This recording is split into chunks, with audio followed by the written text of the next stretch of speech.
বিমান মহড়ার কারণে 6 দিনের জন্য সাগরে মাছ না ধরতে যেতে নির্দেশ জারি করায় দুশ্চিন্তায় সুন্দরবনের মৎস্যজীবীরা। এজন্য অদ্ভুত এক জীবন যন্ত্রণার মুখে পড়া তাদের। একেতেই বহুদিন ধরে মাছ ধরতে না যাওয়া, বৃষ্টি না হওয়ার কারণে মাছ না পাওয়া সহ নানান সমস্যায় ভুগছেন মৎস্যজীবীরা।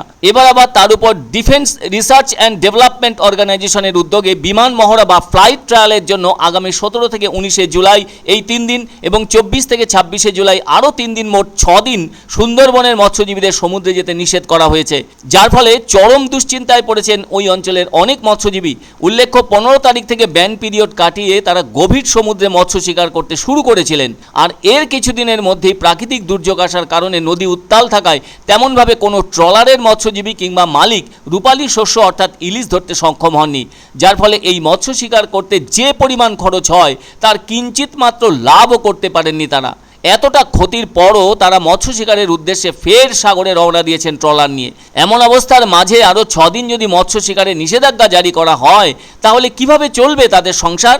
আর কোন ট্রলারের মালিক মাছ ধরার জন্য যে পরিমাণ টাকা লাগিয়েছেন সেই টাকা যদি উঠে না আসে কতখানি বিপদে পড়বেন সেটা ভাবনাতেই আসছে না তাদের। সবচেয়ে বড় কথা, ট্রলারের পেছনে লগ্নি করা টাকাই বা তুলবেন কিভাবে, সেই প্রশ্ন এখন সামনে চলে এসেছে। এ ব্যাপারে কাকদ্বীপ ফিশারম্যান ওয়েলফেয়ার অ্যাসোসিয়েশনের সম্পাদক বিজন মাইতি জানান, সিজনের শুরুতেই তেমন একটা ভালো মাছ ধরাও পড়েনি। সোজা কথায় মৎস্যজীবীরা মৎস্য শিকার করতে পারেননি। তার মধ্যেই আবার যদি 6 দিন মাছ ধরার ব্যাপারে নিষেধাজ্ঞা জারি করা হয় তাদের উপর, তাহলে যথেষ্ট সমস্যায় পড়তে হবে মৎস্যজীবীদের। তিনি আরও বলেন, যদিও প্রশাসন আগে থেকে ওই নোটিশ জারি করত তাহলে তাদের পক্ষে ভালো হতো।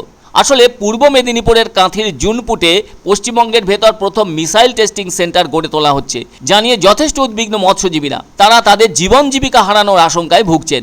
অবিলম্বে জুনপুটে মিসাইল টেস্টিং সেন্টার গড়ে তোলার সিদ্ধান্ত বাতিল করার দাবিতে জুনপুট ভূমিরক্ষা কমিটির ব্যানারে কাঁথি 1 বিডিওর কাছে ডেপুটেশনও দিয়েছেন তারা। ওদিকে মৎস্যজীবীদের বক্তব্য, শতাব্দী প্রাচীন এই জুনপুট মৎস্যঘটি, এই মৎস্যঘটির মাধ্যমে মাছ ধরে এবং শুঁটকি মাছ তৈরি করে বহু মৎস্যজীবী জীবিকা নির্বাহ করছেন, কিন্তু ডিআরডিও এখানে মিসাইল টেস্টিং সেন্টার স্থাপনের চেষ্টা করছে। এ ব্যাপারে মৎস্যজীবীরা বলছেন, এর প্রভাবে জুনপুট সহ সন্নিহিত এলাকার মানুষের জীবন বিপন্ন হতে পারে। এমন প্রকল্প বন্ধ করার উদ্যোগ নেওয়া হোক বলে দাবি তাদের। এদিকে ওই কেন্দ্র গড়ে তোলার ব্যাপারে প্রতিবাদ হিসেবে স্থানীয় এলাকার মানুষজন একটি মিছিলেরও আয়োজন করেছিলেন শনিবার। এ প্রসঙ্গে কাঁথি 1 ব্লকের বিডিও ডেপুটেশন পাওয়ার কথা স্বীকারও করেছেন।